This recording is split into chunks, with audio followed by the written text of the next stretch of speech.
A pillar of smoke rose above the mountains, and a sooty aroma filled the air. Fire! Gabor said, then took a deep sniff. Perhaps a bolt struck some barren trees? No. Meve said curtly. I know that scent too well. All Edirn reeked of it. It's the smell of burning homes. The Lyrians quickened their gait. Soon they saw a town fully aflame, and a roaring, furious dragon above it. That's your Keltullis? Gascon asked, shielding his eyes from the sharp glare emanating from the city. You were right. Perfectly harmless. Dinna ken what's got his knickers in a bunch, The dwarf said, grabbing his axe from his belt. Queen, we got to make haste to the rescue. Smother your fears, Sir Dwarf. Ache proclaimed. Without waiting for Meve's reply, he dropped his lance and galloped headlong towards the burning city. Follow me! Slay the Viper! Reynard! Meve called out. Have our men wet their cloaks for a modicum of fire protection. We move as soon as they're done. If we don't make haste, Ache will be reduced to smouldering plate. Your Grace, they are but common soldiers. To fight a dragon. I know, but we must help them, or at least try. While Reynard went to pass on the order, Meve turned to Gabor. This dragon, has it any weakness? Fear not, Said the somber dwarf. except a fondness for raw meat. Meve nodded and swallowed dryly. Despite the cold, she felt sweat pour down her scalp. Stifling her fear, Meve gave the order to attack, and her soldiers rode into the flaming city. From up close, Keltullis looked even more terrifying. Though enormous, he moved with shocking agility, like a lizard scurrying over sand. With one swing of his paw, he snapped the necks of 3 dwarves, then bisected a 4th with a powerful bite. After that, he turned his attention to the Lyrians. More of you! He said, twisting his bloody maw into a horrifying smile.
Behind me! Stay together!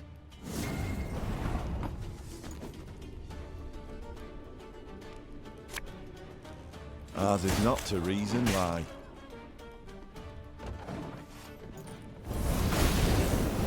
Yarpen killed a dragon. It has to be possible.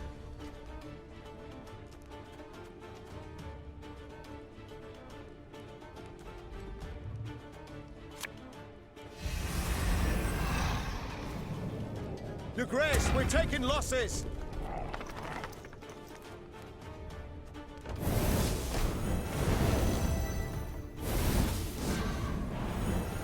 Ah, shite!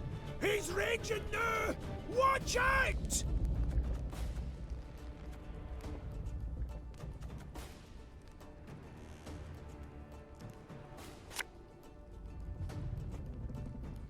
Greetings. What is it?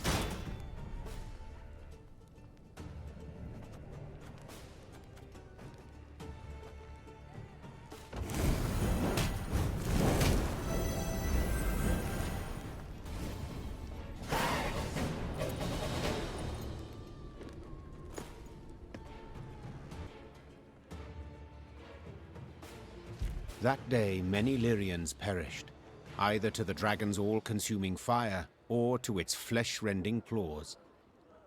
Yet their sacrifice was not in vain. Together with the dwarves, they were able to grievously wound Keltullis, forcing him to flee. The howls of the wounded monster rang throughout the valley.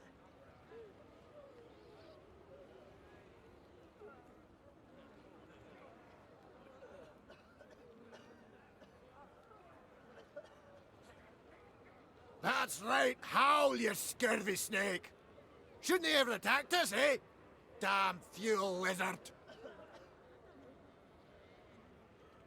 Meave, that's Vavrenik, elder of the town and all the Ferences. My regards and condolences. Eh, tain't so bad. If nae for ye, wouldn't there be a stone left unrubbled? To be honest, when I caught wind some human queen come to Mahakam looking for aid, I said a crocus would sprout twixt my cheeks afore I'd vote aye on that.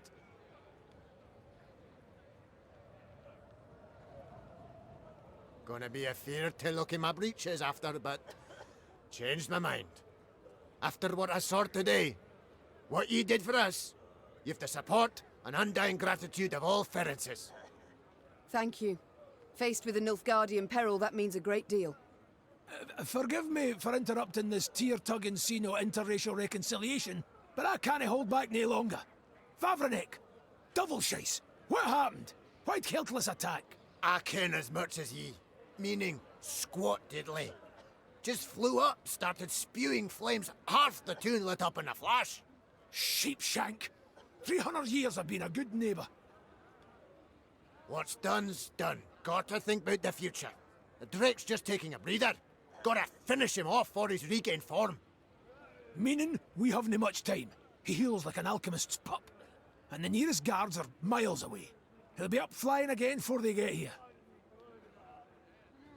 Aye, that's what I thought. Perhaps, your grace, you'd, What? Jest you must. I ken you're tired through the fight, dinna want to risk casualties, etc. But remember, the beast's sleeping on a bed of gold and rubies. All belonging by right to Bruther, of course. But if, quibbling some wandered off, he'd nae notice.